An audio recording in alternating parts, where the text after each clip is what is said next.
Har bir ayolga senzuraga baho berilganda u o'zi bilan ko'proq muloqot qilib ko'rish kerak. Ota-onasi qayerga qarayapti? Akalari bormi buni? Men ekonomist emasman, ayting.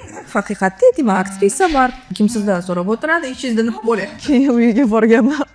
Oyijon, men rassom bo'laman endi. Ona qiziga qanaqa o'sha psixologikani qilib berayotgani juda ham katta rol o'ynar ekan. Bizni oilamizni statusiga to'g'ri kelmaydi. Erkaklar qanaqadir yomon rollarda chiqishsa, nima qilsa qilaveradi.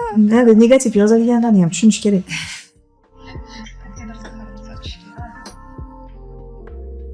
Assalomu alaykum. Bu HD Magazine. Bugun biz murakkab va muhim mavzuda suhbatlashamiz. Bugungi mavzuyimiz hayo yoki qo'rquv.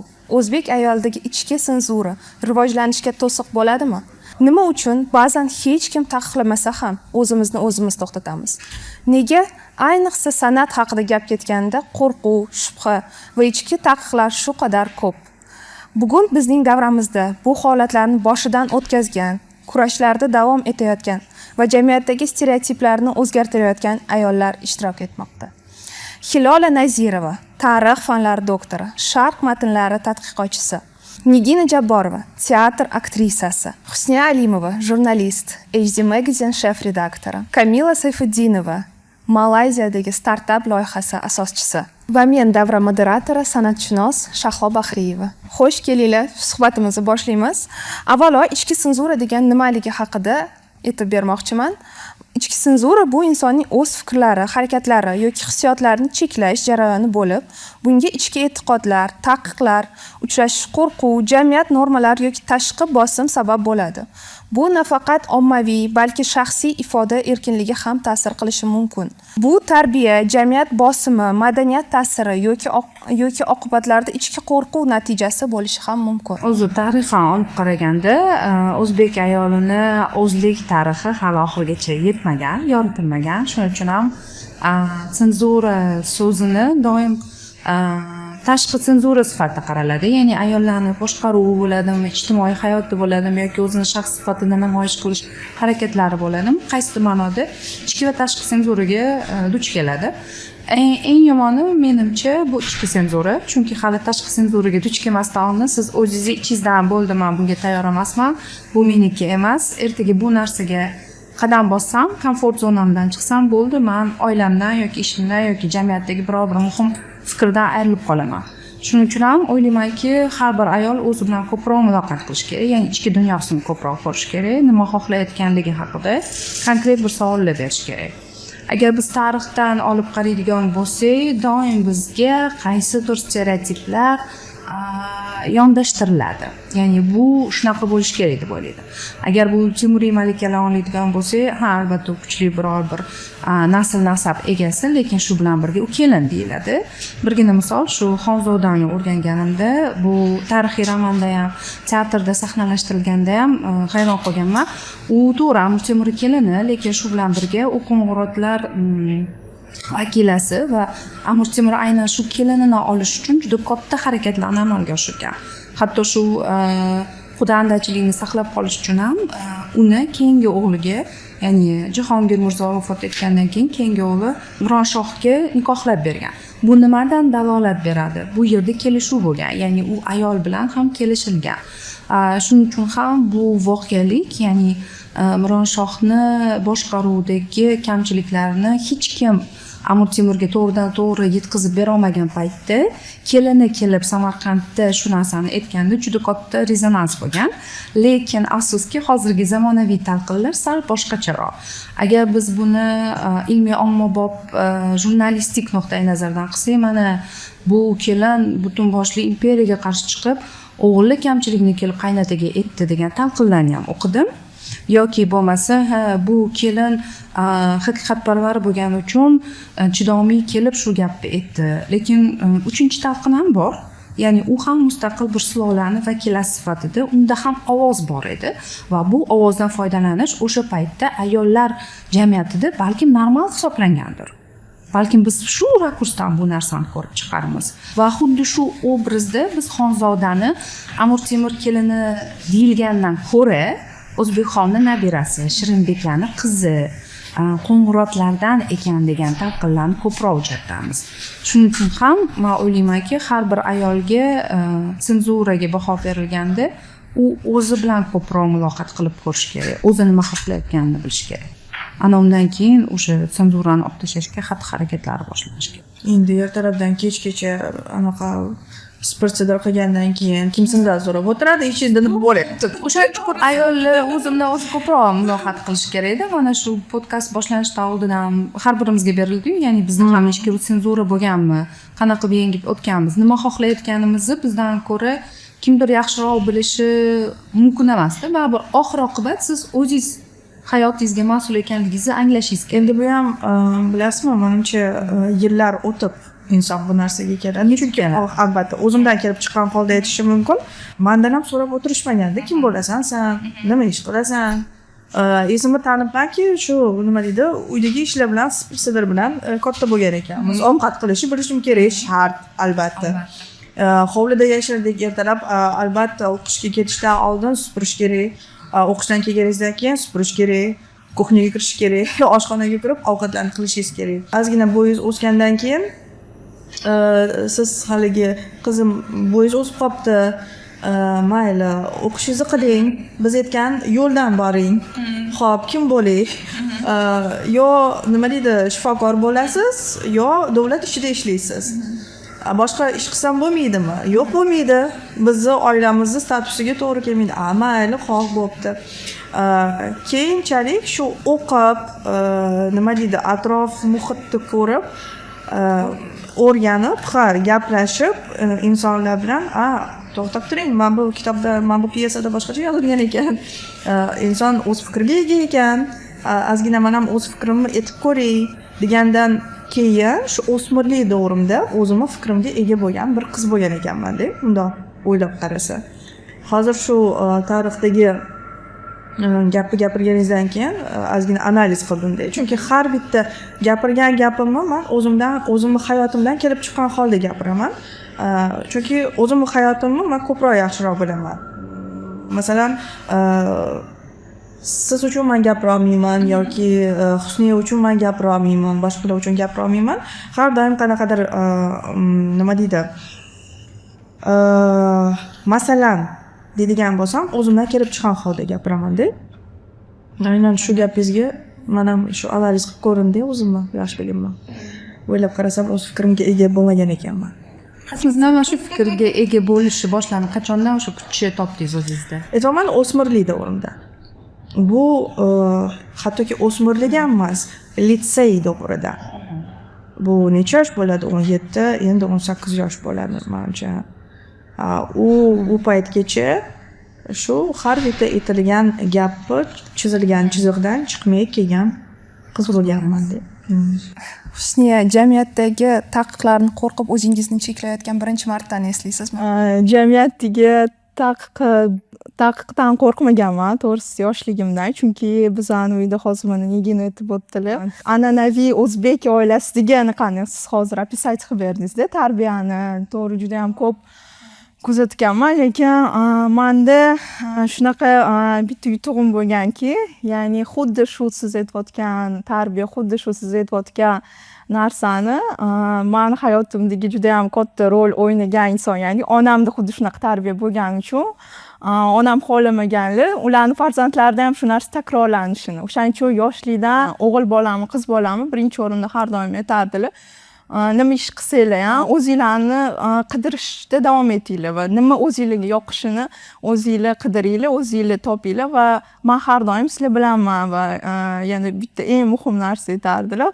Hozir chunki juda ham ko'p ko'raman, o'zimni tengdoshlarimda ham, ayniqsa yosh qizlarda pul topishga qiziqib ketmanglar. Chunki rizq bo'ladi, rizq Allohdan, rizq keladi. Главное o'sha o'zingning ishingni, o'zing nimaga yonvorsan, o'shani topib olgin.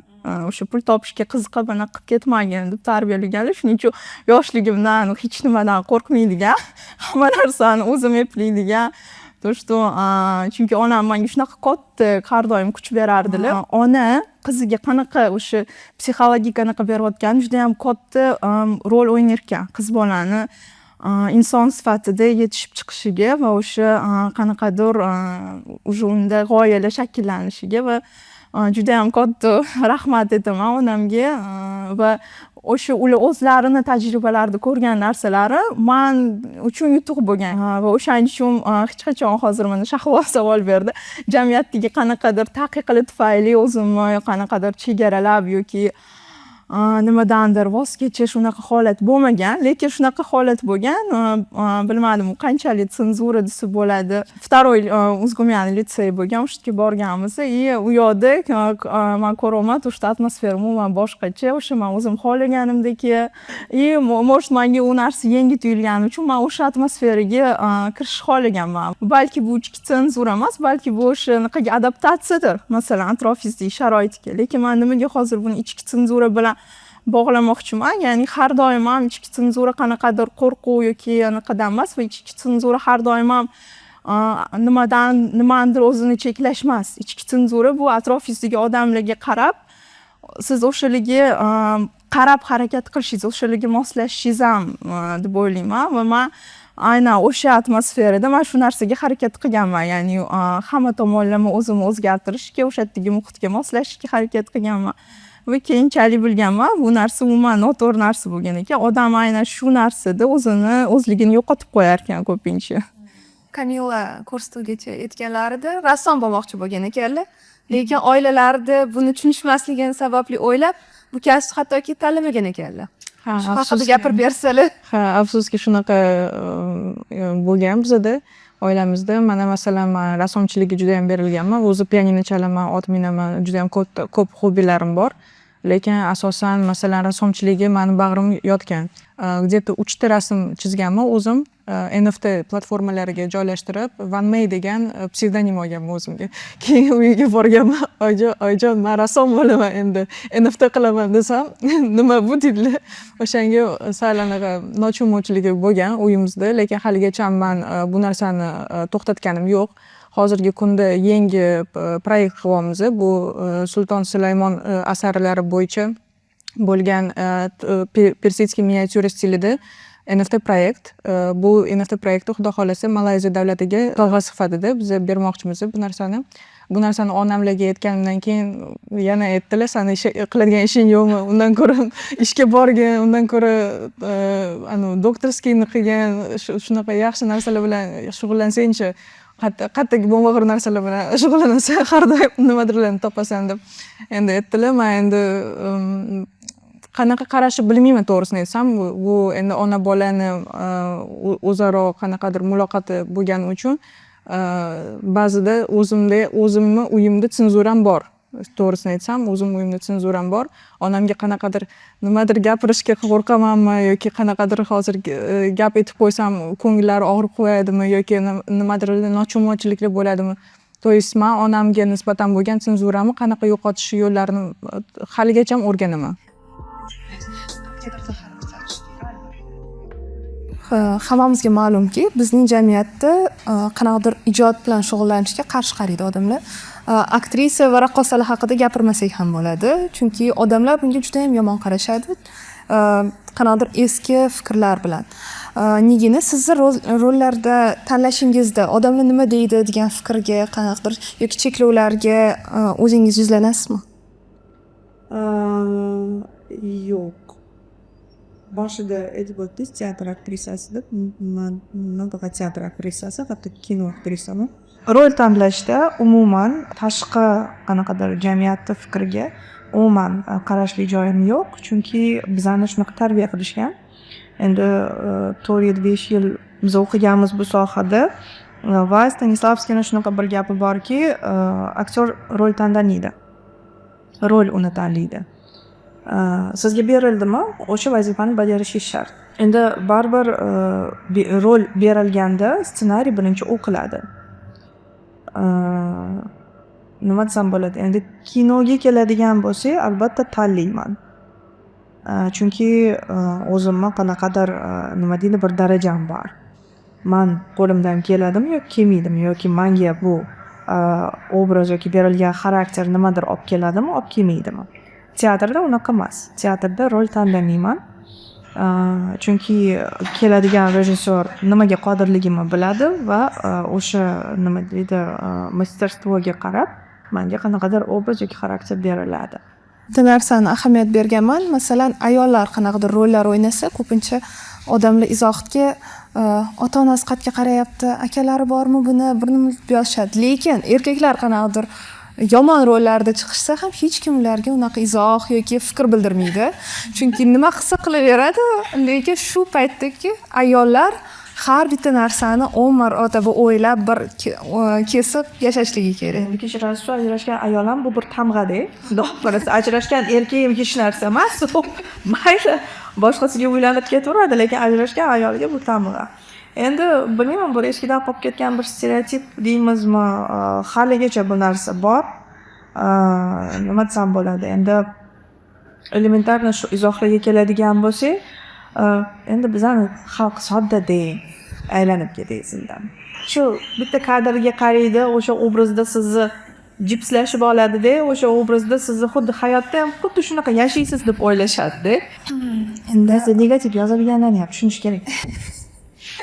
Qat'iyadir zaharini sochish kerak. Buning uchun mana bizdagi insonlar bor.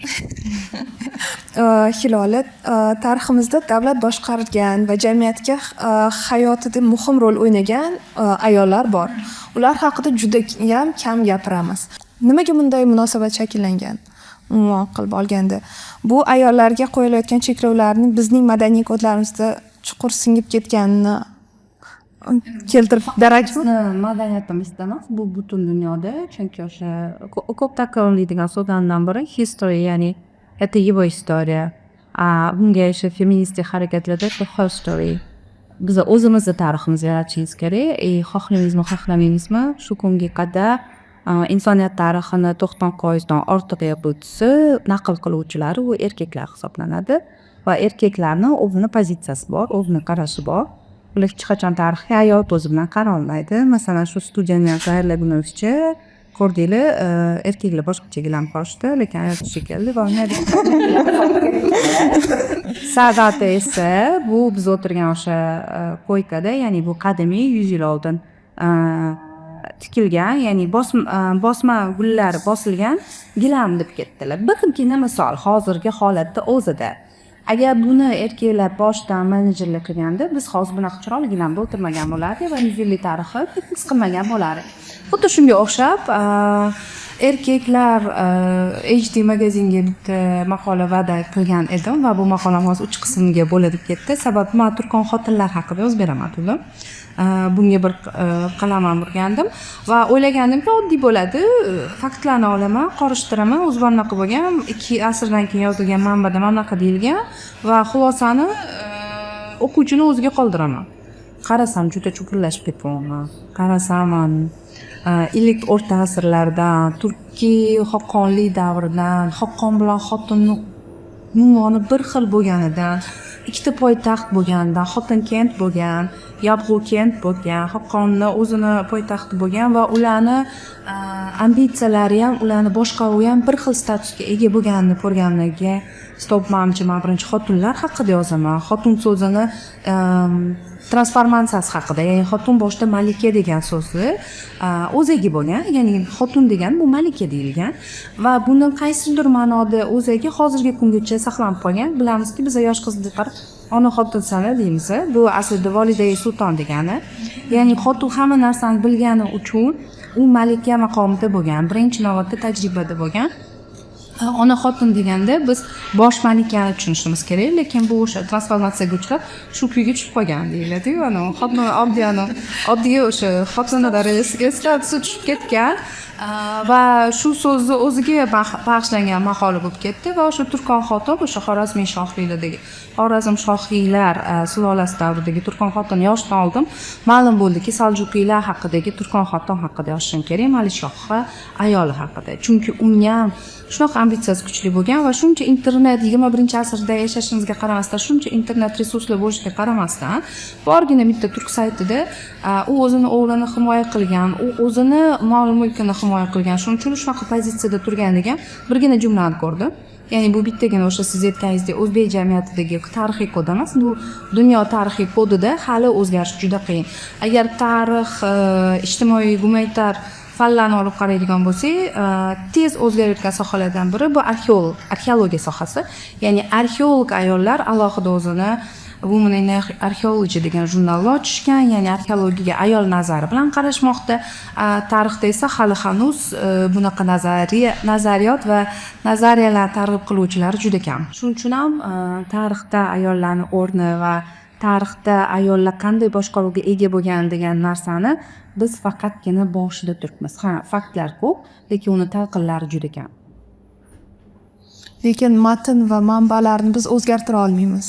Bizning subyektiv fikrimizga aylanmaydimi agar biz unga fikr bildirsak? Umuman matnga daxl qila olmaymiz, manbaga ham daxl qila olmaymiz, lekin manbadan ayollarga kerakli bo'lgan ma'lumotni topa olamiz. Yana o'sha anaqaga qaytaman, gilamimizga qaytaman. Bittagina nazar boshqacha bo'lishini bildirib o'tdi. Va Abu G'onzixoniy Shajarai Turkida boshqa manbada yo'q, Markaziy Osiyodagi manbalarda hali uchirmadim, balkim bo'lishi ham mumkindir. Ikki podshohdan ayol podshoh xoshtirganda malikasini, u ikki podshohga nisbatan o'zi tarixchi, o'zi shoh, o'zi muarrif va o'zi buyurtmachi bo'lgani uchun qo'ppasdan yozgan. Xon yoqish shart emas. Tarix yozayotganda u xalq uchun yozgan. Shuncha aytadiki, u iraqloq edi deydi. Malika aqlli edi.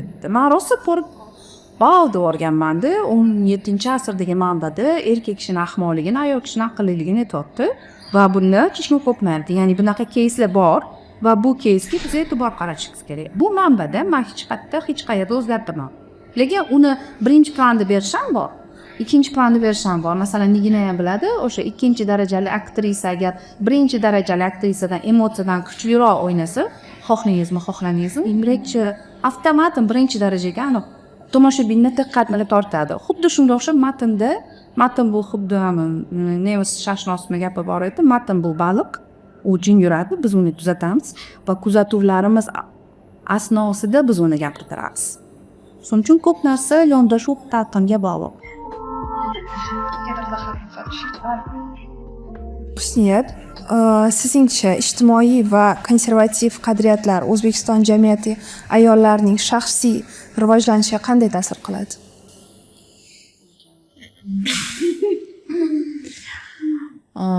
Har doim har xil.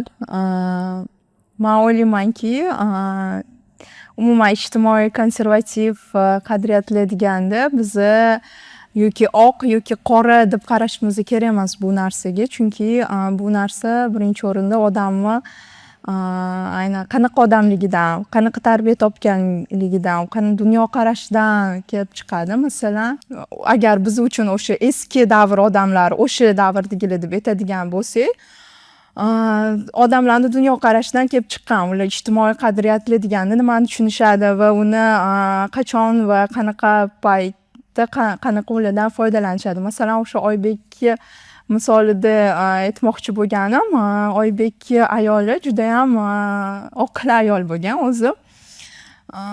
Birinchi O'zbekistondagi birinchi fizik ayol bo'lgan, agar adashmasam, adashgan bo'lsam, Kimyogar ayol bo'lgan va rassom ayol bo'lgan. Birinchi o'zbek rassom va kimyogar ayol bo'lgan Zarifa Soyibnasirova ismlari va o'sha boy insonni qizi bo'lgani uchun ham ta'lim va tarbiyasida mablag' ajratilganda buni ayamaganligi sezilib turadi va Oybek o'sha gapromli insult bo'lib qolganda keyingi 10-15 yilda aynan Zarifa opani o'zi yozib, uni yarim nigohidan tushunib ijod qilgan.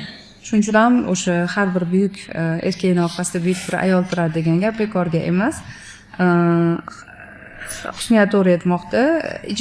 Qaysi jamiyatda yashashingizdan qat'iy nazar, sizni ichki meningiz kuchli bo'lsa, siz u jamiyatda ma'lum qaysi tomonlarda ajralib turasiz.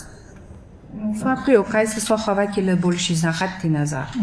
Lekin o'sha mana Zarifa Saidnosirova nimaga misol qilib keltirdim? Mana hozir aytasiz, ichki meningiz shakllangan bo'lsa, o'sha ijtimoiy yoki qanaqadir konservativ stereotiplar ham sizga ta'sir qilmaydi. Nimaga Zarifa Saidnasirova aynan bu nimaga kelib chiqqan? Mana hozir insight hali hech qayerda balki yozilganmi yo'qmi bilmayman. Biz yaqinda o'sha Oybekka nevaralaridan intervyu olganimizda aytib berdilar. Zarifa opa o'sha davrga agar qiyoslaydigan bo'lsa, ancha kech turmushga chiqqanlar Oybekka, chunki Oybekni kutganlar Leningraddan o'qib qaytib kelishini. Oybek umid berib xat yozib turganlar. O'sha Zarifaga o'shaning uchun Zarifada ishonch bo'lgan va u odamga nisbatan bog'liqlik bo'lgani uchun o'sha atrofdagi odamlarni уже qachon hozir eng anaqa mashhur savol bor-ku, qiz bolaga qachon to'y, o'sha savollarga o'sha savollarga qaramasdan Zarifa o'sha Oybekka o'ziga mos ko'rgani uchun va Oybekka ishonch bo'lgani uchun uni kutgan va aynan mana ijtimoiy konservativ qadriyatlar deganda Zarifani otalari mana o'zingiz aytganingizdek ziyoli insonlardan bo'lganlar va ularni aynan o'sha paytda Zarifa o'qiyotgan va Oybekka o'sha Oybek bilan xat yozishi bunaqa qilayotgan paytlarida o'sha paytga nisbatan ancha yoshlari katta bo'lishiga qaramasdan otalari o'shanda surgunda bo'lgan ekanlar. U yana alohida hikoya va o'shanda xat yozgan ekanlar qizlariga, Zarifaga. Buni o'sha uni Oybekning nevaralari bizga aytib berdilar. O'zlarining oilaviy hikoyalaridan keltirib, qizim, hozir siz shunaqa yoshdasizki, bu yosh o'sha bizani qadriyatlarimizdan, o'sha bizani dinimizda xuddi уже oila qurish vaqti kelgan yosh hisoblanadi. Lekin men sizga shu narsani aytmoqchimanki, o'sha siz haqiqatdan ishongan, sizni o'sha o'zingizdagi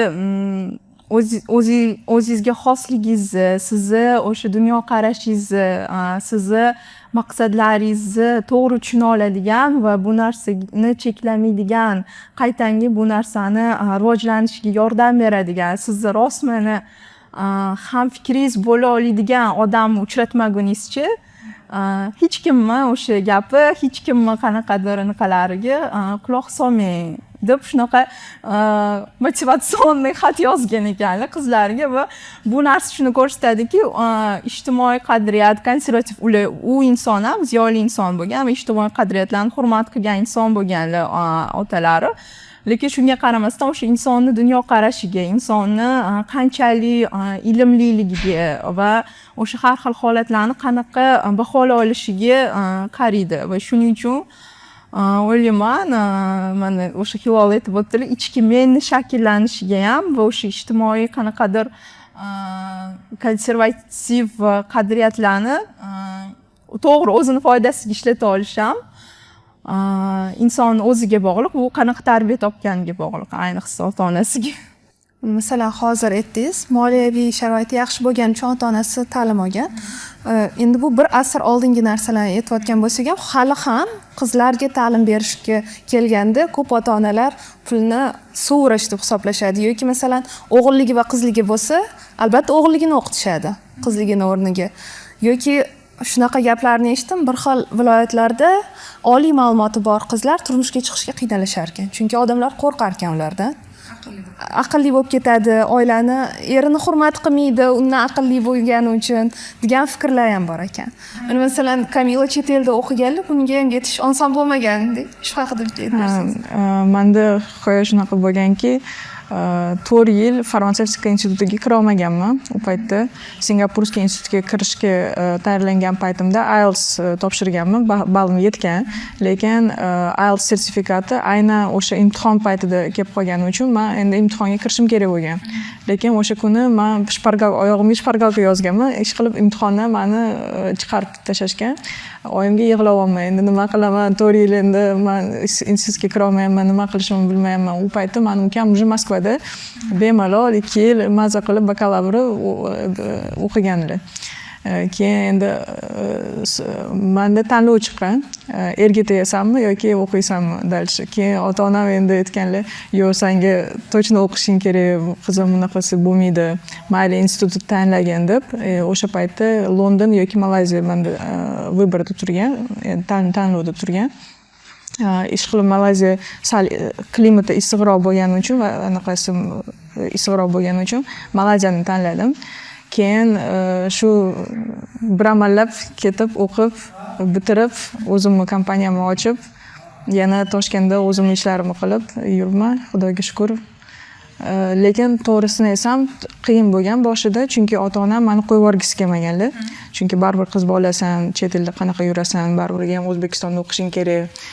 Endi yana siz aytganlaringizdek, meditsina sohasida, farmatsevtika sohasida o'shaning uchun men keyinchalik biznes sohasiga o'tib ketganman, lekin o'sha boshida shunaqa menda ham hikoya bo'lgan, meditsina sohasida как положено o'zbek qizlari va anaqaga stereotiplariga to'g'ri kelib, menda ham shunaqa narsa bo'lgan, duch kelganman bu narsaga. Masalan, atrofingizdagi odamlar qanaqa bunga fikr bildirishgan? Chet elga ketganingiz, masalan, bizda juda ham qiyin masala qiz bolani chet elga jo'natib yuborish. Bitta o'zini. Ha, bitta o'zini. Lekin to'g'risini aytsam, men qarshiliklar ko'rmaganman. Men masalan, qarindoshlarimdan ham, opachalarim hammasi chet elda o'qiganlar. Ukam ham chet elda o'qigan. Men aytmoqchi bo'lganim, bizning atrof muhitimiz shunaqa-da. Что hamma odamlar hamma yoshlar chet elda o'qigani uchun bizda наоборот как-то bu narsaga pozitiv taraflama qarashadi. Umuman qilib olganda hech qanaqa qarshiliklarga ham yoki kritikaga ham uchraganim yo'q. O'qish jarayonida qiyin bo'lmaganmi sizga, yolg'iz o'zingizga? Juda ham qiziq savol bo'ldi, chunki shunaqa bo'lganki, O'zbekistondagi ingliz tili Malayziyadagi ingliz tiliga qaraganda umuman farq qiladi. Ha, umuman farq qiladi. O'shanda men birinchi kunlari o'qishga kirganimda, darsda men umuman tushunmaganman nima bo'layotganini. Ingliz tilini bilmagan holda anaqa. Ha, umuman tushunmaganman. Menimcha IELTS'ni umuman pul bilan olgan bordim o'ylayapsiz. Ha, xuddi shunaqa bo'lgan. Men darsga kirganimda o'qituvchini tushunmaganman. Keyinchalik men prosta restoranga ofitsiant bo'lib ishga kirganman. Ofitsiant bo'lib ishlagan paytimda ingliz tilini o'rganganman.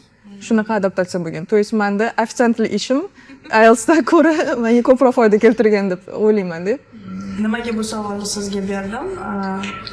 Chunki chet elda juda ham ko'p bo'laman.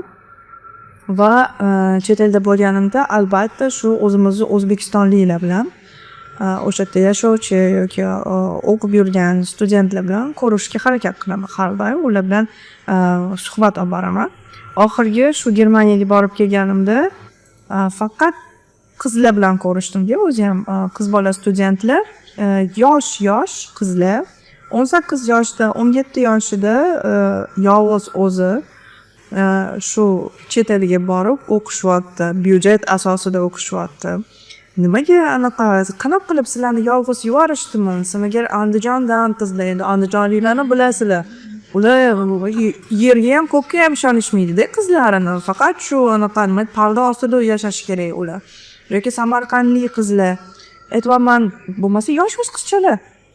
Meditsina sohasida ham ishlashar ekan, ham o'qishar ekan, ham oilasini boqishga ham harakat qilishar ekan-da. Aytibman, qanaqa qilib sizlarni anaqa ota-onanglar yuborishdi, qo'rqmadinglarmi desam, agar yo'q, bizda ikkita yo'l qo'yishdi, deyishyapti. Yo'q, erga tegasan, yo mana o'qishga borasan. Mana sizlar o'qish tanladinglarmi desam, ha, anaqa akanglar, ukanglar bormi desam, kimdir aytadi, ha, akam bor, ha, ukam bor. O'qiyapti, kontraktga o'qiyapti. Asli kim pulini to'layapti desam, men deyishyapti-da, tushunasizlarmi? Nimaga sizlar shu O'zbekistonda ham o'qitsanglar bo'ladi-yu, bizda anaqa xususiy universitetlar, institutlar bor. Umuman sizlarning yo'nalishingizdagi anaqa bor. Nima deydi? Institutlar bor. Sanagar endi birinchidan deyishyapti, O'zbekistonda qolsak, mana shu er fakultetiga kirib tushamiz. Oila institutiga kiramiz deyishyapti. Hatto o'qishga imkoniyat ham bo'lmaydi. Faqat bitta imkoniyat bu shu chet elga kelib, o'zimni ustimda ishlab, o'zimni bilimimni oshirib, nimadirga ega bo'lib, keyin O'zbekistonga qaytmoqchiman. deydigan qizlar juda ham ko'p ekan, ayniqsa shu chet elda. Shunga so'radimki, bulardan qiyin bo'lmadimi sizga? Qiyin bo'ldi. Ishlash, chunki o'sha qizlar bilan gaplashganimda sog'inch juda ham anaqa qiynalganimiz ham shu sog'inchdan bo'ldi, chunki ota-onadan uzoqda, begona shaharda, tanimagan insonlar bilan, chunki qaysidir davlatga borishsa o'zbekistonliklar unchalik ham ko'p emas yoki umuman aloqaga chiqishmaydi-da bundoq qarasa. Shuning uchun sizda ham sog'inch bo'lganmi? Albatta bo'lgan. O'ylagilaringiz. Bir tarafdan juda xursand bo'lib ketdim, chunki erkinlik paydo bo'ldi. O'sha erkinlik havosini man tatiganimga man juda ham xursand bo'ldim. Maza qilgan paytlarim bo'lgan. Albatta qiyinchiliklar bo'lgan. Bu kontrakt to'lash. Masalan, ota-onamni o'sha paytda unaqa imkoniyati bo'lmagan polni kontrakt to'lashga, men o'zim ishlashga to'g'ri kelganda har xil ishlar bilan shug'ullanganman, hattoki hijob model bo'lganman-da. Shunaqa darajada ishlarda ishlaganman. Oxir oqibat United Nations OONlarda katta birja kompaniyalarda praktika o'tib, keyin o'sha paytda bir amallab pul yig'ib kontraktimni to'laganman. Общий qilib olganda unaqa qiyinchiliklarni ko'rmaganman. Naborot maza qilib yashab o'tda ilm olib, opit olib qanaqadir natijalarga erishdim deb o'ylayman. Mana hozir o'sha Kamilani bitta gapiga o'sha mazasini totib maza qilgan narsasi erkinlik, mustaqillik deb aytadi. Mana shu narsa to'g'risida men ko'p o'ylayman-da, chunki o'zbek ayollarida baribir shu narsa bo'lsa kerakki, baribir oilada ota-ona tomonidan qanaqadir bosim, cheklovlar yoki ishonishmagani uchun ota-ona qanaqadir taqiqlab juda ham ko'p bo'lsa kerak-da. Yomon bo'lsin demaydi. To'g'ri aytasiz. Hayotini bir marta yashashyapti. Ularga ham anaqa nima deydi, mas'uliyatni tashlab qo'ymanglar.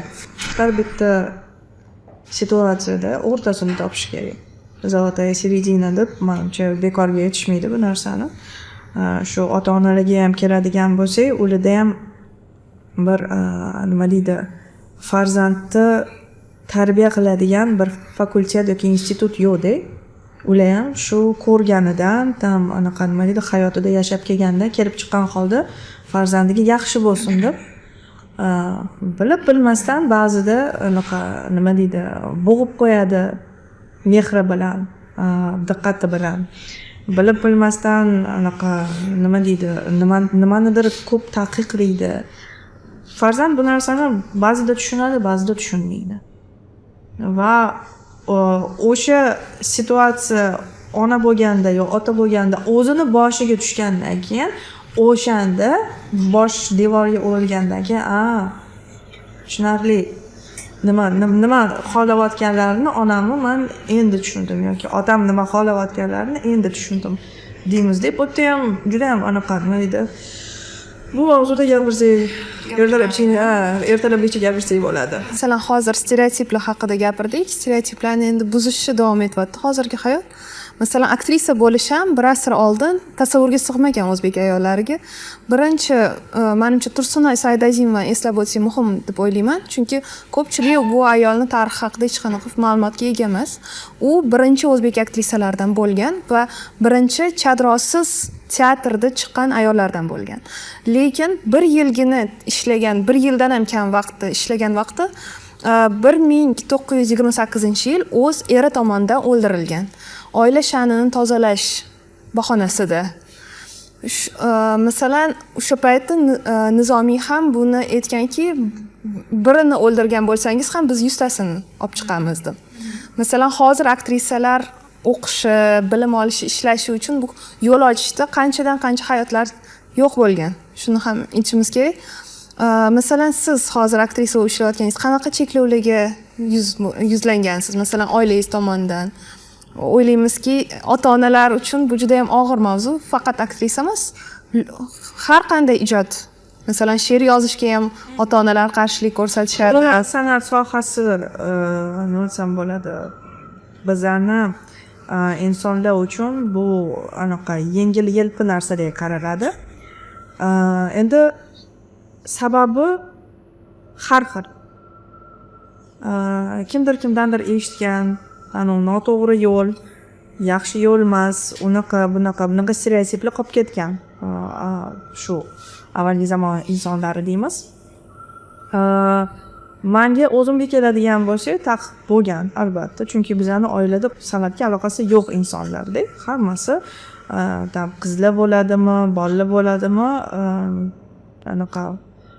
aniq fanlarda o'qigan, doktor nauk, 2 diplomi bor, insonlar va shu insonlarning oilasidan mana shunaqa sahnaga chiqib bir maymunni ko'rsatgan inson chiqyapti. Endi aytishadi, ruschalab aytganda, simga безуродов никак.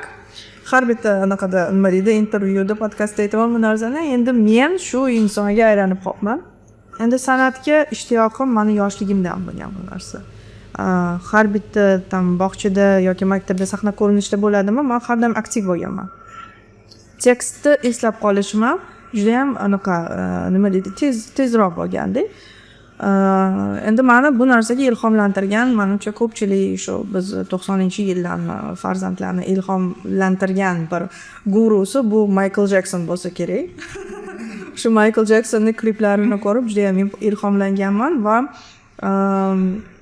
kichkinaligimda esimda bor, oynani oldiga borib olib, tarog'i olib, xuddi kim katta bir olimpiyskida konsert berayotgandek, shu Michael Jacksonning nima deydi, qo'shiqlarini aytib, kliplarini, raqslarini, kliplaridagi raqslarni takrorlardim-da. Endi bu narsa hammasi o'ldirib kelargan. Как бы yo'q, bizning oilaga to'g'ri kelmaydi, yo'q, bizning oilaga to'g'ri kelmaydi, yo'q, bunaqa ishlar qilinmaydi. Bo'lganda shu bilan unutilgan bu narsa. Litseyni tugatgan paytimda, litseyda o'qib yurgan paytimda, endi o'sha payt TV markaz bo'lardi. Endi ko'pchilik biladimi, bu kanalni bilmaydimi? Bu dinozavrlar davridagi bir kanallar. O'sha yerda teatr repertuarlarini har doim aytib o'tishardi. Qisqa nima deydi, shu anonslarni ko'rsatishardi va o'sha payt Ilhom teatri haqida eshitganman-da. Nima teatr ekan deb qiziqib bir borganimda ham qo'yishmagan. Endi bilsamki, u yerda 16+ ekan, men hali yosh bola edim bu payt, spektakllar bilet ham sotishmagan, umuman kirgizishga ham qo'yishmagan. Oldiga qiziq bo'lgan, nimaga bunaqa bo'ldi deb, keyin u nima deydi, izlashni boshlaganman. Nima sababdan, nimaga bunaqa teatr, qayerdan bu teatr paydo bo'ldi? Bo'lmasa, O'zbekistonda teatrlar ko'p. Hamza teatri deymizmi, yosh tomoshabinlar teatri deymizmi? Yo'q, nimaga shu ilhomga qanaqadir nima deydi, yurak boshqacha dukullagan. Litsey tugatgandan keyin dokumentim qo'limga tushib qolgan. Tushganidan keyin endi ikkilanmayman. Borsammikin, shu san'at institutiga topshirsammikin, yo ilhomga borsammikin, yo umuman narxozda qolsammikin degan paytimda shundoq nima deydi,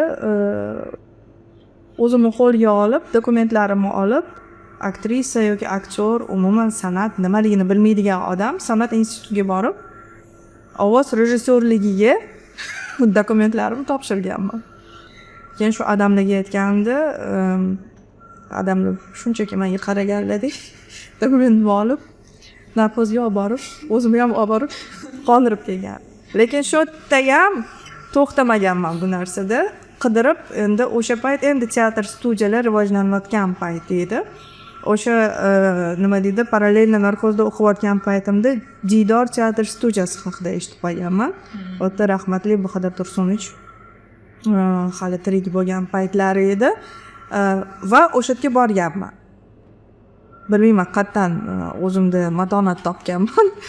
Lekin shu o'qib turgan paytimda hech kimga aytmasdan o'sha yerga borib, Bahodir Tursunovich bilan gaplashib, o'zlari bilan so'z berib, men o'sha yerda o'qiyman, chunki Diydor teatr studiyasida juda ham disiplina degan narsa kuchli. U yerda hattoki 1 daqiqaga ham kech qolib kelsangiz, siz haydalasiz. Kiritilmaysiz ham emas darsga, siz umuman haydalasiz u joydan. Mana shunaqa nima deydi, kriteriyalar bo'yicha men o'sha teatr studiyaga o'qishga kirganman. Hattoki tug'ilgan kunimda polarkanman o'sha yerda. Chunki siz inson sifatida teatrga keldingizmi, o'sha dunyoga kirdingizmi, sizni sindirishadi.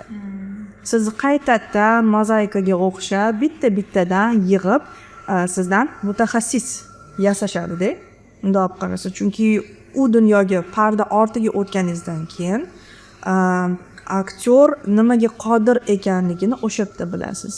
Chunki bizda instrument yo'q.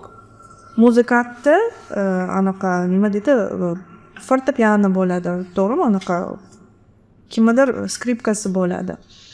Aktyorda uni ovozidan hamda mana bu tashqi ko'rinishdan tashqari hech narsasi yo'q. Shuning uchun bizani bu kerakli bo'lgan instrumentimiz bu bizani ovozimiz hamda bizani tashqi ko'rinishimiz. Bu plastika. Tanamizni ikir-chikirigacha biz his qilishimiz kerak, bilishimiz kerak. Nimaga qodir biz, nimalar qila olamiz. O'tda sahna jangi degan yo'nalishlar bor, sahna nutqi degan yo'nalish bor, aktyorlik mahorati degan yo'nalish bor. Bularni hammasini birin-ketin siz o'zingizga anaqa nima deydi, tayyorlab borasiz-da. Bularni hammasini ko'rganimdan keyin, bu dunyoga kirib qolganimdan keyin endi orqaga qaytishga yo'l yo'q. Mayli, endi qilamiz deb shu nonni tishlashga qaror qilganman. Keyin bo'yim ozgina o'sib, 16 dan ozgina oshganimdan keyin Ilhom teatriga kirib borganman. Endi eshikni tepib pas shunchaga kirib borganman. Kirib borganimdan keyin u payt ham unchalik ham hali tayyor emas edim. Bilsam, ularni o'zligini maktabi bor ekan, Ilhom teatrini teatr studiyasi bor ekan, o'sha yerga o'qishga topshirishga qaror qilganman. Shu aktyorlik sohasida yanada chuqurroq o'rganib, o'sha sahnada spektakllarda o'ynashni niyat qilganman va o'zimga maqsad qo'yganman. Albatta, shu student bo'lib ham o'sha sahnaga chiqaman deb o'zimga maqsad qo'yganman. Va shunaqa bo'ldi. Imtihondan har bitta etapdan o'tdim. O'zim bilmagan holda, yaxshi ham Xudoga shukr, o'zimni tojik tilim bor ekan. Shu imtihonga kirganimda menga obstoятельство berishgan.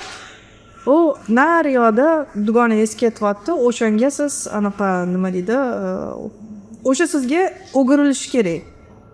O'shanga qarab siz gapirishingiz kerak deganda, tayyormisiz deyishganda, ha deganman-da, tojik tilida gapirishni boshlaganman. Tojik tilida gapirganimdan keyin anaqa endi bizani misol g'alatiroq endi.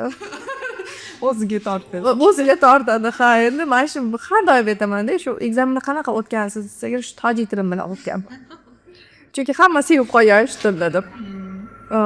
Shundan keyin asta-sekinlik bilan o'qish boshlagan. O'qish davrida oila bilan katta bir mojaro paydo bo'lgan, chunki Ilhomga kirganimda bir haftacha o'qiyotgan paytimda odamlarni berib qo'yganmiz.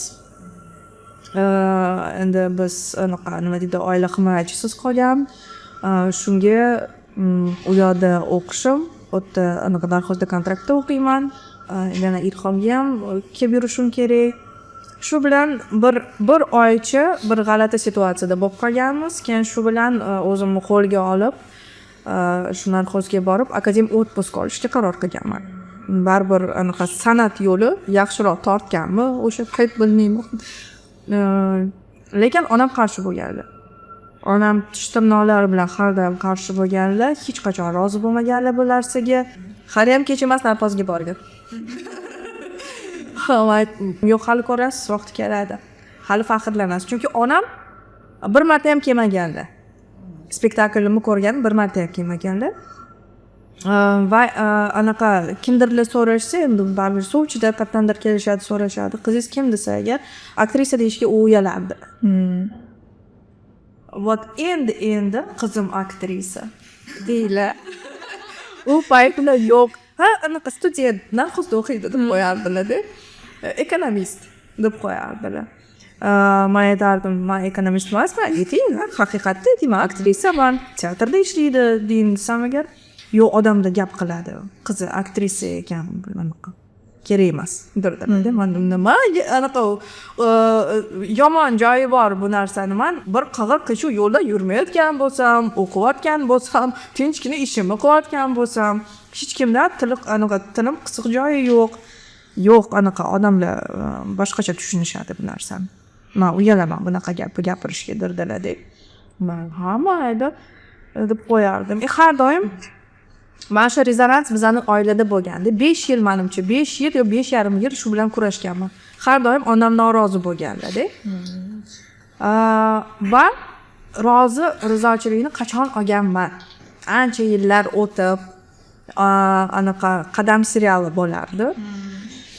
Baxtiyor Safarovga kattakon rahmat bu serial uchun. Shu serialda Pokiza obrazini yaratganimda ko'pchilik meni shu serial orqali tanigan va shu obrazni yaxshi ko'rib qolishgan. O'sha serial orqali meni buvim yaxshi ko'rgan. O'sha serial bor bo'lsin. O'shandan keyin shu onam ozgina yumshashni boshlaganlar. Mana bu qo'shni mana bunaqa dedi. Mana bu ustastani bunaqa dedi. Mana bu qo'shni seni yaxshi gapirdi. Keyin o'zlari aytib qolganlar, shu spektaklga bir boring. Keyin deb qattiq filcha bahorat. Nima o'zgardi? Siz spektaklga ayyo mayli ko'ring dedilar. Ha mayli keling dedim. Abdulla Qodiriy asari bo'yicha bizda oq va qora turnalar degan pyesa qo'y. O'sha spektaklga keldilar onam, o'tda ustozim, hozirgi paytda Ilhom teatrining badiiy rahbari Boris Gafurov bosh rollardan birini ota rolini ijro etganlar. Endi spektakl tugadi, bizda foye bor. O'sha foyeda onamda endi mening chiqishimni kutib turgan paytlarida ustozim bilan birga chiqib borganmiz.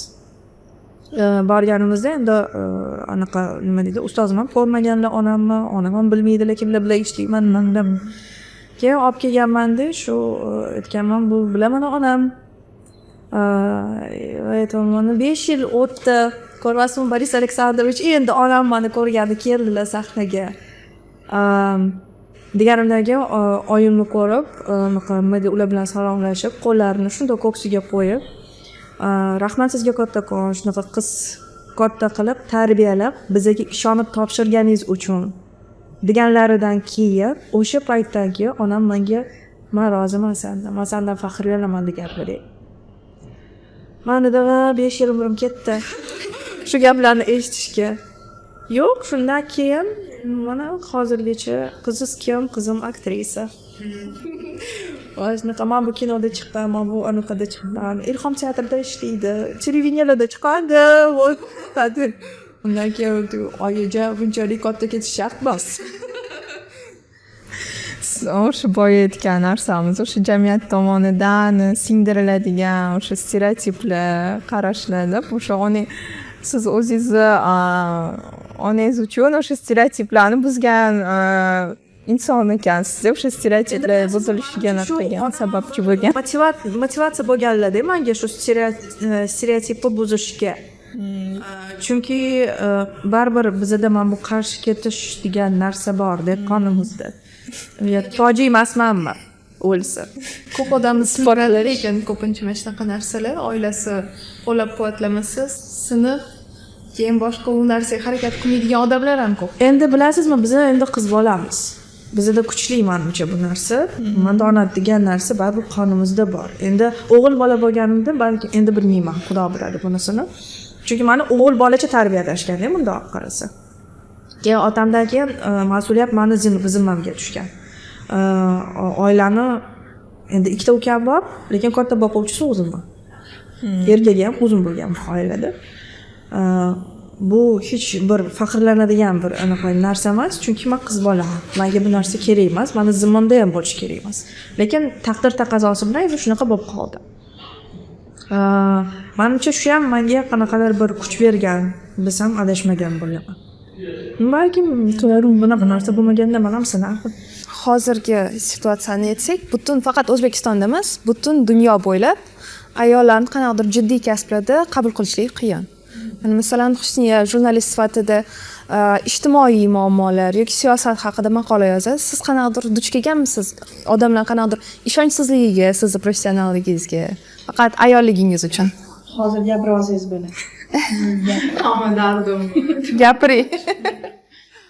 Jurnalistikada menimcha hamma ayol kishi duch kelgan bo'lsa kerak. Qiyin bo'lgan narsa jurnalist sifatida kimnidir oldiga har doim baribir savol bilan intervyu olish uchun, keyin bilan qanaqadir so'rov bilan borishingiz kerak va endi o'sha katta katta siyosatchi erkaklarni haybati bosganda endi o'zingizni yengishingiz kerak 300 ga o'sha kechayotganaqani aynan hozir bizada o'zbek siyosatida man aytmoqchi bo'lgan narsa shunaqa xunuk holatlarni ko'pincha ko'rganman.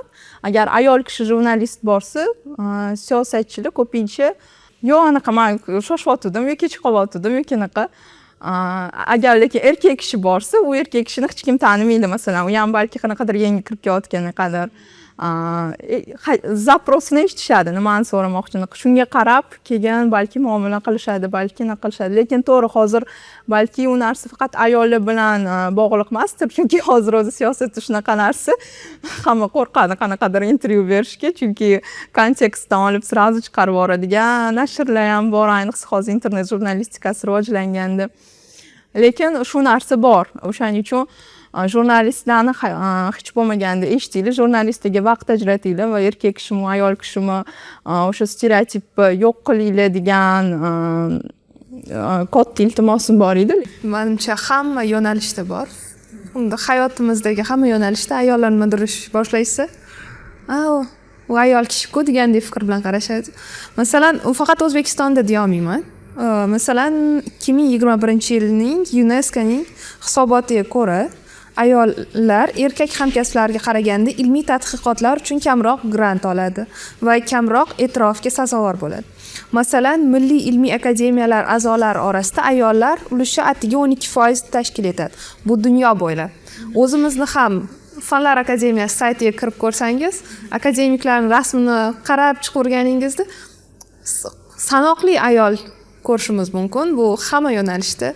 Masalan, badiiy akademiyada rassomlar orasida hammani olganda 4 ta ham chiqmasa kerak akademikimiz.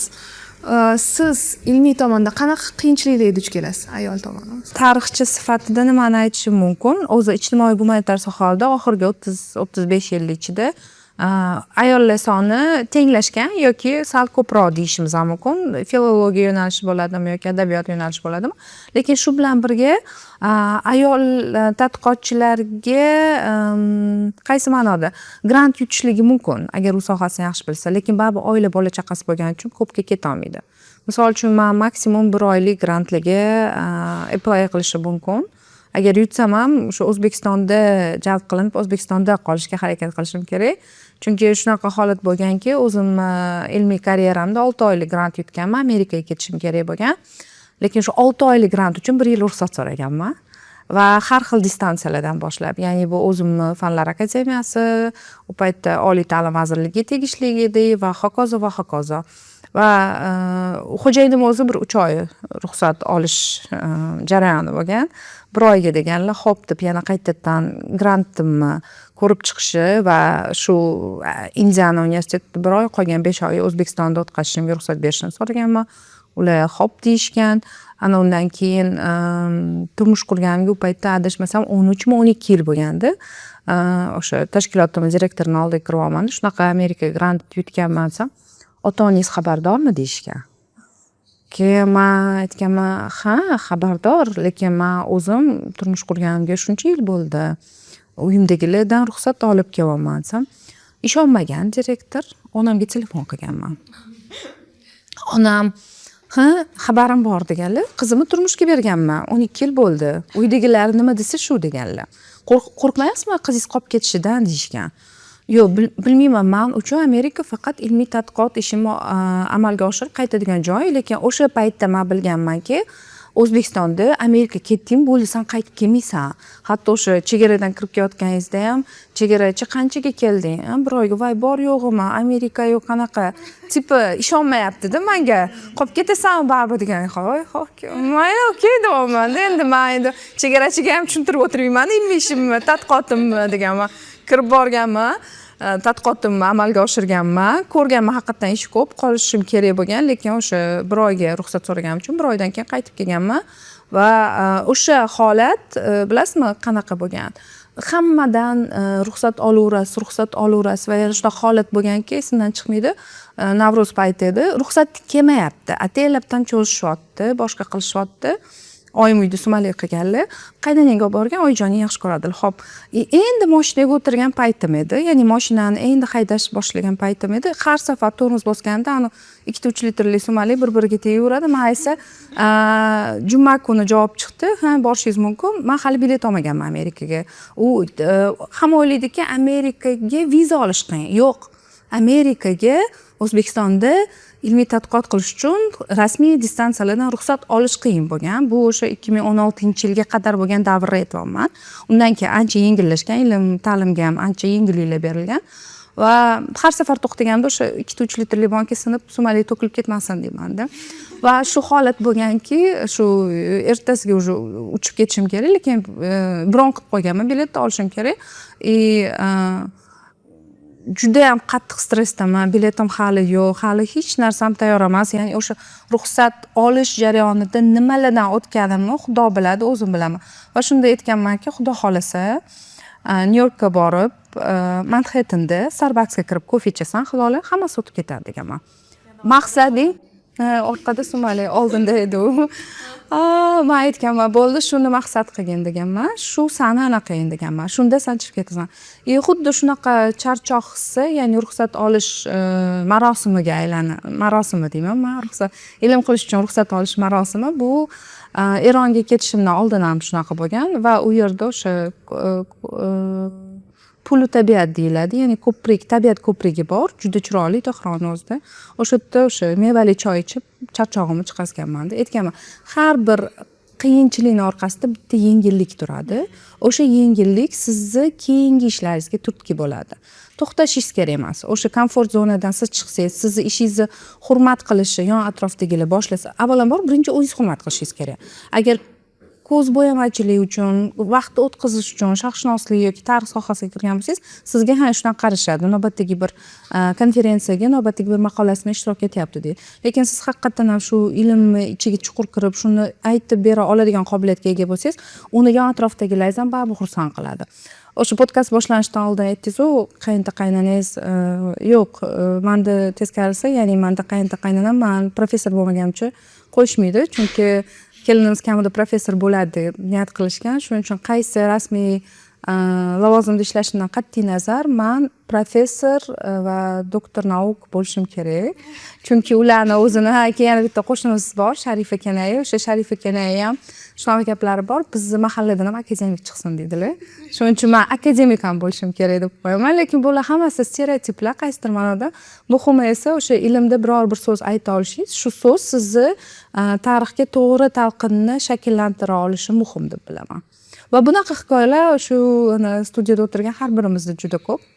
Shuning uchun ham bu stereotiplarni o'zimiz buzishimiz kerak. Qizlarimiz o'zini shaxsiy chegarasini belgilab berish kerak. Agar shu shaxsiy chegarani atrofingizdagi professional hamkasblaringiz yoki xodimlaringiz ko'rsa, bo'ldi, u shu chegaradan o'tmaydi. Lekin ko'p hollarda qizlarni o'zi shu narsani mumkin deb o'tkazib yuborgandan keyin shunaqa munosabatda bo'lish mumkin degan. Endi bizda andisha degan narsa bor-da, endi kattaga hurmat degan narsa bor. U bizga singdirib kelgan va bu narsadan xatlab o'tish ko'p qizlarga anaqa uyat sifatida belgilanadi. Shuning uchun ko'pchilikni endi matonati yetmaydi bu narsaga. Lekin yetish kerak. Yetish kerak, to'g'ri. Aytish kerak, aytishni ham bilish kerak. Endi ko'pchilik hozir bizda mana naushniklar bor, quloqchinlar bor. Защитная reaksiya qilishadi, menga hech kim tegmasin, hech narsa gapirmasin deb. O'shanda ham o'sha sizni shaxsiy chegarangizni sezdirishga harakat qiladigan insonlar topiladi. Muammo menimcha nimadir deganingizda betarbiyaga chiqarishlik edi. Menimcha o'z anaqalar chegaralaringiz belgilashda emasda, u senga demak to'g'ri tarbiya berishmagan. Sen bekor shu gaplarni aytyapsan degan gaplar bilan ko'p. Mana turli xil kodlar bor-da. Misol uchun o'sha universitetda ishlash jarayonida bitta xodimimiz aytdi, men o'zbek yoshlariga juda shok holatga tushib qoldim. Metroga kirishimdan sakrab turib joy berishadi. Namuncha bunaqa qo'rqoq qilib qo'ygansizlar dedi. Agar buni o'zbek professorim aytsa, men metroga kirdim, menga loq etib qarab turibdi, joy bermayapti deyshadi. Men juda hayron bo'lib eshitdim-da. Voy, sizlar shunaqa qabul qilasizlarmi bu narsani? Bizda bu narsa boshqacha. Ya'ni sizlar buni anaqa bir haqorat, yoshlarni konstitutsiyaviy huquqini kamsitish deb qarayotgansizlar, a biz buni teskarisini ko'ramiz. Ko'ryapsiz, mana hamma turli millatni kodlari har xil. Shuning uchun ham buni faqatgina o'sha jarayonda kuzatuvlar orqali anglab yetish mumkin. Lekin men o'ylaymanki, qiz bolam, o'g'il bolam farqi yo'q. Uni shaxsiy chegarasini hozir belgilamasa, keyinchalik faqat o'ziga ziyon bo'ladi. O'zi qiynaladi bu narsadan. Lekin hozir mana bu yerda Shahlo aytib o'tgan bitta narsa milliy o'sha qadriyatli tarbiya mana biz uchun juda ham muqaddas hisoblangan, biz uchun yuksak tushuncha deb hisoblangan mana tarbiya, masalan, hayo, andisha o'zbek qizlariga o'sha singdiriladi-yu, o'sha yuksak tushunchalar. Shu narsalar bilan yosh hali o'ziga ishonchi, o'zini o'sha shaxsiy chegaralarini belgilab olmagan, o'zini qat'iy anaqasini gapira olmaydigan qizlarni ko'pincha manipulyatsiya qilishga harakat qilishadi. Ya'ni agar o'sha yo'q desa nimadir anaqaga, bu nima davlat idoralarida ham ko'p uchratganman. Agar qanaqadir lavozimga o'qishi, endi bitirib kelayotgan yosh qizni olishsa, u qiz avtomatik men har doim bu narsaga qanaqa qilib shu qizlar o'zligisi shu narsaga yo'l qo'yishmoqda deb qaraganman. U qiz avtomatik ofis menejer, coffee ladyga aylanadi.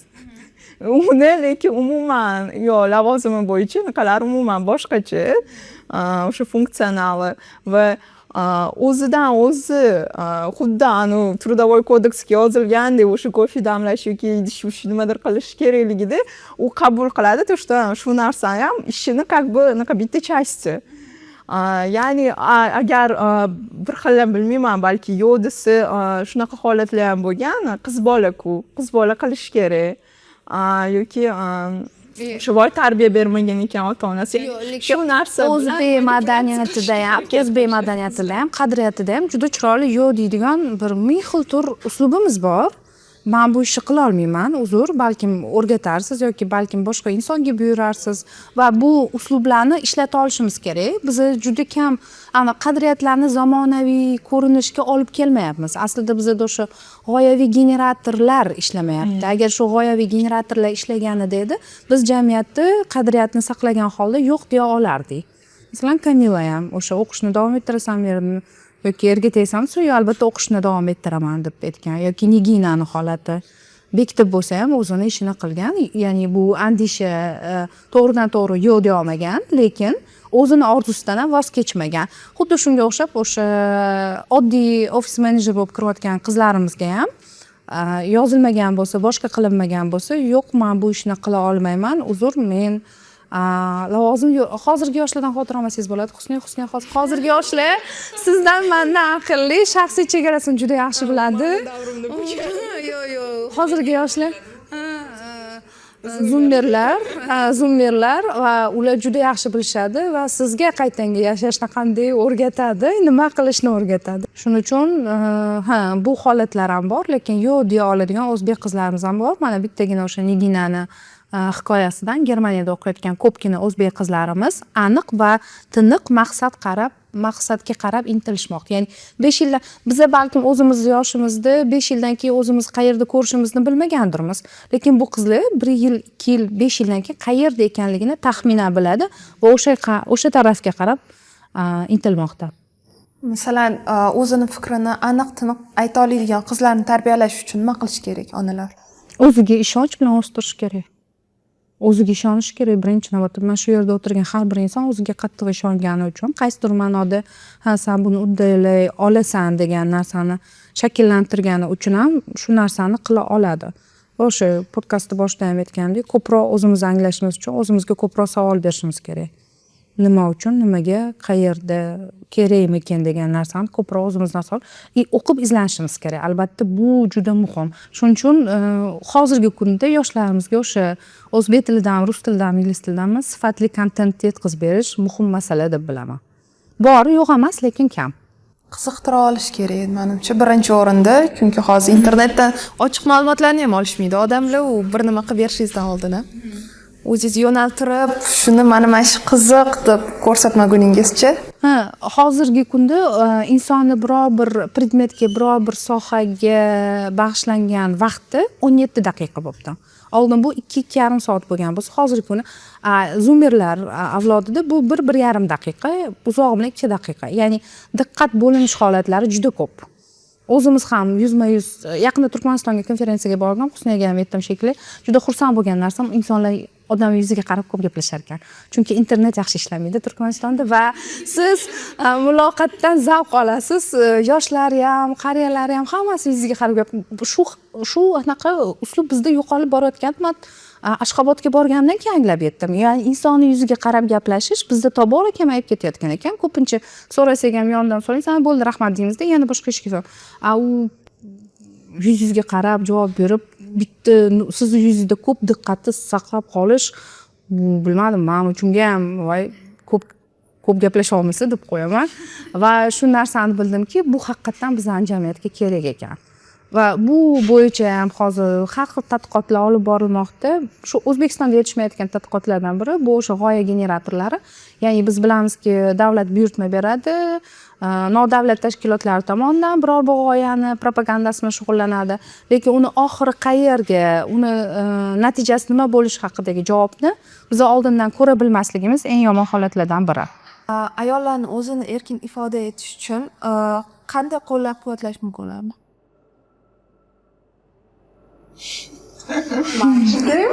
Kimda shu haqida fikri bor, aniqlab taqmayman deylar. Birinchi bora har doim ichki his-tuyg'ularni surishtirish kerak. Chunki ayol kishi bor bo'lgan problemalari ko'p bo'ladi. Uyi bitta problemasi ko'p bo'ladi, tashvishlari bo'ladi, ishxonasida tashvishlari bo'ladi. O'shaning uchun masalan ba'zida men Husniyani ko'raman ishxonamda, so'ragim keladi, yaxshimisiz, xususiyatsiz bo'lmasiz, charchamasdan yuribsizmi? Lekin ish bilan ovora bo'lib, sal anaqa vaqtim bo'lmay qoladi. Lekin har doim men o'ylaymanki, birinchi o'rinda eng yaxshi qo'llab-quvvatlash bu ichki dardini so'rash deb hisoblayman. To'g'ri, yaxshi podxodlardan biri deb bilaman. Ayollarni qo'llab-quvvatlash uchun agar davlat miqyosidan qaraydigan bo'lsak, ayollar tomonidan o'sha olimalarni qo'llab-quvvatlash uchun olamalar uchun maxsus grantlar e'lon qilinadi, har yili konkurs beriladi. Ta'lim sohasida ham xuddi shunaqa yoki boshqaruv sohasida ham rahbar ayollarni qo'llab-quvvatlash kurslari tashkil etilgan, misol uchun davlat boshqaruv akademiyasi tomonidan va hokazo. Bunaqa o'sha mega loyihalar ko'p bo'lishi kerak. Shu bilan birga Kamil aytgandek, o'sha kundalik turmush tarzingizda nigina yaxshimisiz, yaxshi borib keldingizmi? Ahvolingiz qanday? Men ko'pincha agar talabamdan yuzma-yuz kelib qolsam, boshqa qilsam, biror bir yaxshi gap gapirishga yoki uni quchoqlab olishga harakat qilaman. Yaxshi o'tdimi, boshqa qildim deb. Va yoshlar tilida gapirishim uchun yaqinda shunaqa bo'ldi. Instagram sahifam bunaqa ko'p yuritmayman. Aslida bilasiz, ijtimoiy tarmoqlar yoshga bog'liq bo'ladi. Lekin shu Instagramda faollashishga harakat qilyapman, chunki talabalarim o'sha Instagram sahifasida va ularga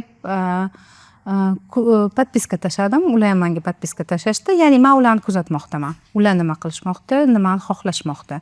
Shuning uchun ham nafaqat ayollarni, balkim umuman jamiyat har bir a'zosini qo'llab-quvvatlash o'sha birinchi qadamdan go'zal salomlashdan tortib to unga qanaqadir loyihalarni amalga oshirish uchun moddiy va ma'naviy yordam berish bilan chegaralanmasa kerak. Buni ko'p uslublari bor. Atrofda odatiy bo'lib qolgan narsalarni o'zgartirib turib, lekin ayollarning hayo ibosidan chiqib ketmasligi uchun nima qilish kerak? Yangicha zamonga moslashib turib, masalan, keyin butunlay teng huquqli haqida gapiramiz, lekin baribir menimcha sharqda bu qiyin masala. Ayol kishi erkak kishi bilan butunlay teng kelishi, lekin masalan ishda yoki boshqa yo'nalishlarda odamni o'zini potensialini ko'rsata olishi, ayol kishi ham erkak kishiga o'xshab o'z xohlagan kasbini, o'z xohlagan ishini va o'shanga yarasha uni to'g'ri qabul qila olishligi uchun nima qilish kerak? Bu nafaqat sharqda butunlay teng huquqli bo'lishi, u g'arbda ham xuddi shu narsa, xuddi shu muammo bor deb o'ylayman aktual, chunki hozirgi kunda ham o'sha statistika bo'yicha u Amerika bo'ladimi, Yevropa bo'ladimi, o'sha bir xil lavozimda ayollarda maoshi boshqacha kamroq, erkaklarniki baribir ko'proq. Ayollar muammosi g'arbda qanaqa bo'lsa, sharqda ham xuddi shunaqa aktual, shunchaki qarashli boshqacha, turmush tarzi boshqacha bo'lgani uchun bu boshqacha ifodalanadi. Masalan, bizda o'sha ko'pincha nimaga teng huquqli emas degan anaqalar qarashli nima bilan bog'liq. Ayollarga baribir ko'pincha o'sha hamma uy ro'zg'or ishlari avtomatik tarzda o'sha bu bo'yniga yelkasiga ortiladi. Ko'pchilik uchun bu judayam o'sha oddiy hol tuyuladi. Hayot shunaqa davom etishi kerak. Ayol kishini hayoti o'sha oshxonadan yoki o'sha uyini ichidagi tashvishlardan iboratligi bu oddiy hol. Hammaning hayoti shunaqa deb keyin qarashadi. Balki atrofingizda hamma qarindosh, urug' qo'shnilarda shunaqa bo'lsa, demak shunaqa degan narsa balki biz uchun o'sha oddiy hol va shu narsani o'zgartirishimiz kerak va uy ishi uchun ayol kishi qanaqa javobgar, mas'uliyatli bo'lishi kerak bo'lsa, erkak kishi ham xuddi shunaqa va erkak kishi yordam berishiga normalniy qarashimiz kerak deb o'ylayman. Endi uy ishlari ham bu bir dunyodek aylanib ketay sizdan. Ayol kishi eplamasa, erkak kishi eplolmaydi u narsani.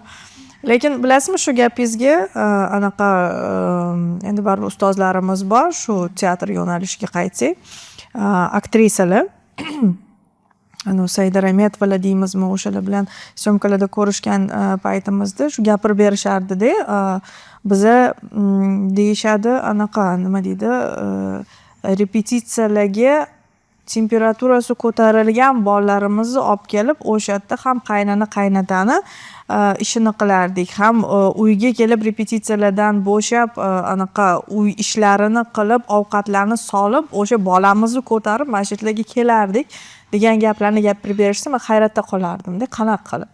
Chunki endi biz ham hammamiz qiz bolamiz, o'smir bo'lganmiz, o'qishga borib, o'qishdan kelib bitta shu ovqat qilganda charchab qolgan odam qanaqa qilib shunchalik shu ishlarni ulgurish mumkin deb hayron qolardim-da. Biz mana shularni eplaganmiz, hozirgi yoshlar eplolmaydi bitta bolasini deb qo'yishadi-da. Keyin men dedim, endi sizlarda u payt kuch-quvvat bo'lgan, endi anaqa yaxshi bo'lgan. Gapirmang, sovuq sovuq demang, issiq issiq demang, sizlarni shunaqa tarbiya qilishgan bo'lsa kerak edi deb qo'yardi-da. Bunda olib qarasa, endi shu teng huquqlikka keladigan bo'lsak, biz qaysidir darajada erkaklar bilan teng huquq bo'lishimiz mumkin, lekin fizически teng bo'la olmaymiz. Kechirib qo'yasizlar, biz ham ayolmiz, biz ham bir anaqa nozik niholmiz, bizani ham asrab avaylash kerak deb har bitta mas'uliyatni o'zimizga olursak, har bitta anaqa nima deydi, hayoti tashvishini bo'ynimizga tashlayversak, erkaklardan farqimiz ham qolmay qoladi-da, bunda olib qarasa. Siz aytgandek, shu uy yumushlarini ham teng bo'linsa, bu menimcha hech qaysi bir erkakni anaqasi kamayib qolmaydi. Bir g'ururi, erkaklik qanaqadir nomusi poylanmaydi, u naborot bir rag'batlantiradi desa to'g'ri bo'lsa kerak. Sizni savolingizga qaytadigan bo'lsa, endi buning uchun nima qilish kerak? Uningizni Xudo biladi nima qilish kerak. U postepенно keladi menimcha bu narsa. Men gapirganimiz bilan biz faqat gapiramiz. Qanaqadir yechimga yetib kelish, nima desam bo'ladi? Bu bunga ancha yillar kerak. Har holda biz gapiryapmiz. Gapirish uchun imkoniyat berilmoqda, chunki oldin o'sha hayo va ibo mavzusida gapirish ham o'zi qaysidir ma'noda taqiqlangan edi yoki shu ham endi mavzumi, shuni ham gapirib chiqadimi degan ichki o'zimizda senzura bo'lardi-da. Nimasini gapirishimiz mumkin. Biz o'zi hali ayollar o'zimiz haqida gapirishga o'rganmaganmiz. Biz buni hozir bu narsani, bu jarayonni amalga oshirayotganimiz o'zi bir jasorat deb aytishimiz mumkin. Chunki gapirmaganimiz uchun ham bizda o'sha boshqa erkaklar tarixi yo erkaklarning roli ko'proq gapiriladi, ko'proq talqin qilinadi. Mana endi biz ayollar gapiryapmiz, qanday gapirishni o'rganyapmiz, balkim qanday qilib yechim topishimizni ham vaqt ko'rsatar. Hilol, sizni gapingizga qo'shilaman. Men o'ylaymanki, avvalo hammasi oiladan boshlanadi. Birinchi o'rinda shu qizlarni tarbiyasiga o'g'il bolacha emas, ya'ni qiz bolaga qiz bolachalik tarbiya berishi shu oiladan boshlanishi kerak deb o'ylayman. Har bitta ota ona bo'ladimi, ota bo'ladimi, qiz bolaga qiz boladek. San eplab ketasan, sani anaqa nima deydi, sani bardoshing kuchli deyish bu menimcha birinchi o'rinda noto'g'ri. Shu gaplardan kelib chiqqan holda nima deydi, ko'p rezonanslar paydo bo'lib keladida jamiyatda. Chunki har bitta endi bekorga aytishmaydi, qush uyasida ko'rganini qiladi. Oila har bitta insonni, u ayol kishi bo'ladimi, erkak kishi bo'ladimi, nima deydi, kelajagini belgilab beradigan bir anaqada, nima desam bo'ladi, baza. Hamma narsa oiladan kelib chiqadi va tarbiya kelajakdagi sizni o'rningizni nima deydi, anglab beradigan bir vosita. Shuning uchun eng avvalo shu oiladagi muhitda to'g'irlansa va kayfiyat ayniqsa oilada berilsa, menimcha kelajakda ilm bo'ladimi, jamiyatda o'zini tutish bo'ladimi, qiz bolani o'rni bo'ladimi, oila belgilab beradi. Bu meni shaxsiy fikrim. Hamma gaplar aytildi va hammasi juda ham to'g'ri. Ayollarga rostmana motivatsiya beriladigan, to'g'ri yo'naltiradigan gaplar bo'ldi va men shu fikrlardan keyin aytishim mumkin bo'lgan narsa faqat bitta, hozirgi mana podkastimizni eshitib bu fikrlarni ruhlangan qizlarimizga, ayniqsa yosh endi shakllanayotgan, ruhiyati endi shakllanayotgan qizlarimizga, ayollarimizga aytib o'tmoqchi bo'lgan gapim, men hali yoshlik qilishim mumkin bu gapni aytishga, o'shaning uchun men sitata qilib aytmoqchiman Hillary Clinton gapini, ya'ni bu ayol siyosatda juda ham o'zini qarashlarini kuchli tarzda yoygan, ommalashtirgan va kuchli erkakning orqasida turgan, hamma tomonlama, karyera tomonlama ham, oila tomonlama ham katta marralarga erishgan ayol. Pozner bilan intervyusida Pozner o'shani so'raganda, savol berganda, o'sha karyera qilayotgan, karyeradagi ayollarga, karyeristkalarga qanaqa maslahat berasiz deganda, shunaqa gap aytgan edi. Hech o'zim eslab qolganman o'zim uchun. Hech kim o'lim to'shagida yotganda karyerasi qanaqa bo'lgani to'g'risida o'ylamaydi deb aytgan va shuning uchun har doim o'sha ikkala tomonni ham bir xil olib ketishga harakat qilinglar, chunki karyera, ish hammasi hamma vaqtda qilinsa bo'ladigan, erishsa bo'ladigan narsa, lekin ayol kishi baribir jamiyatda aynan oila bilan ham o'zini o'rnini topish muhim deb aytgan va bunaqa kuchli siyosatchidan, siyosatshunosdan bunaqa gap eshitish juda ham katta narsa bo'lgan men uchun. Shokka tushib qolganmisiz? Qattan? Dunyoyingiz buzilganmi? Ya'ni o'sha stereotip, hozir bugun biz stereotiplarni buzish uchun yig'ilgan ekanmiz. Oila karyeraga harakat, oila karyeraga xalaqit qilishi yoki karyerist bo'lib turib, ayol kishi hamma narsani o'zi qila olish, hamma narsaga o'zi mustaqil erishishi ham bu katta stereotip deb o'ylayman. Oilani o'sha qo'llab-quvvatlashi baribir ko'p narsani hal qiladi va yana bitta eng katta stereotip hayo ibo, bu o'zini fikrini aytmasdan, ko'pincha jim yurib, faqat yerga qarab, kim nima desa xo'p bo'ladi deb yurishmas. Hayo ibo, bu o'sha o'zini iffatini, o'sha o'zbek tilida chiroyli qilib aytgani, o'zini iffatini, o'zligini chiroyli saqlab qolgan holda, lekin o'zini maqsadlariga intilishda davom etish. Bu suhbat hamma narsani bir zumda o'zgartirish haqida emas. U o'ylab ko'rish haqida, o'z-o'zini senzura qilishni yengib o'tsa bo'ladi. Hammangiz buni isbotisiz. Jasoratingiz va samimiyligingiz uchun kattakon rahmat. Umuman bunda mayli, mana shunda bitta gapimni aytib oling.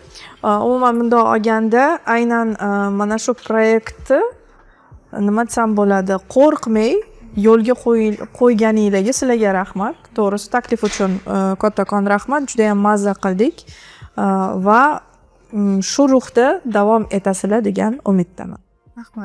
Rahmat kattakon.